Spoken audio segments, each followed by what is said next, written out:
the truth is, if we're in a rally, if you want to call it that, can it actually be trusted? Well, let's find out from our mavens who will help you get the edge in this volatile market. We have Anton, Senior Vice President at CBIZ Financial Solutions, and Howard Rosenkranz, Chief Research Analyst at Capital Growth Financial, and of course joined by former Labor Secretary Robert Reich. I want to start with you, Anton. Let me put it to you simply. Can we trust this rally? No, we cannot trust this rally. Since late October, early November, I've been recommending to my investors to take high points in the market as times to exit out of the equity markets and start positioning more into the investment grade bond markets and a flight to safety. Well, Howard, what's your take on this? Do you fall in the bearish category here? I fall in the bearish category. I think we're definitively in a secular bear market, and I've suggested this for some time. That said, in the same vein, we've seen a lot of capitulation.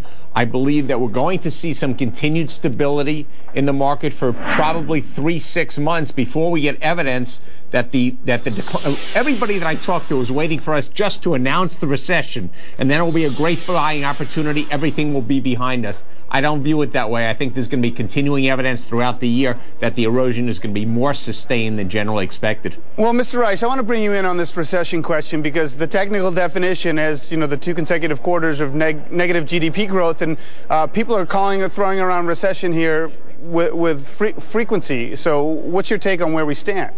Well, I think it's a very good chance of recession. Remember, consumers are nervous. They are getting more and more anxious. Housing prices are declining. Food prices, energy prices going up. Where's the money going to come from? I mean, the economy depends, 70% of the economy depends on consumer demand.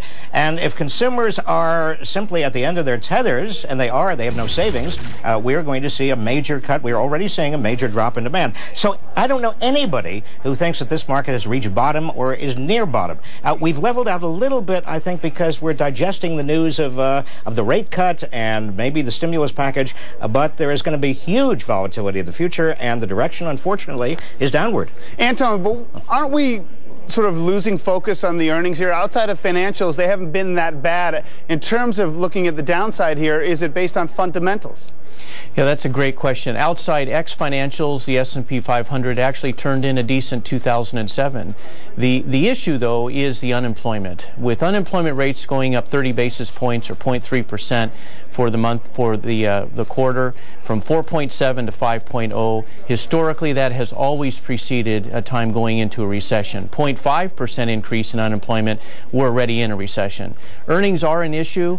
This is going to be a tricky year for investors. As times like right now, what always concerns me is when I'm in company, I'm always concerned. And right now there's such a consistent bearish view on the market. That always is possibly a prompting to a buying opportunity. I'm sorry, I just want to get Howard in real quickly at the end here. Where would we be, Howard, briefly, if we hadn't have had that 75 basis point cut? I think it would have been pretty dire. Unfortunately, the reality is that the market is the driving force. In essence, the tail is wagging the dog. We've got to get away from that. The Fed was way behind the 8 ball. The government was behind. I'm glad to see Mr. Reich is no longer in the government, and he can speak somewhat freely. There's no question we're in a recession, and additional steps are going to have to be taken. That said, we're still letting the air out of a bubble that was created, and there's not a lot we can do to stop that. And a little bit later, I agree with that. I think Ben Bernanke and company really were very late. Everybody now agrees that they were late. And the interesting thing is how aggressive they're going to be in continuing to cut rates. I mean, look, the problem is so much greater than the Fed and rate cuts can deal with if you look at both the credit crisis and also the housing crisis. So the Fed is going to do what it can do. I am not terribly optimistic. All right. Well, Robert, you're going to have many more opportunities today to voice your concerns and, of course, talk about that stimulus package. Thanks to Anton and Howard as well.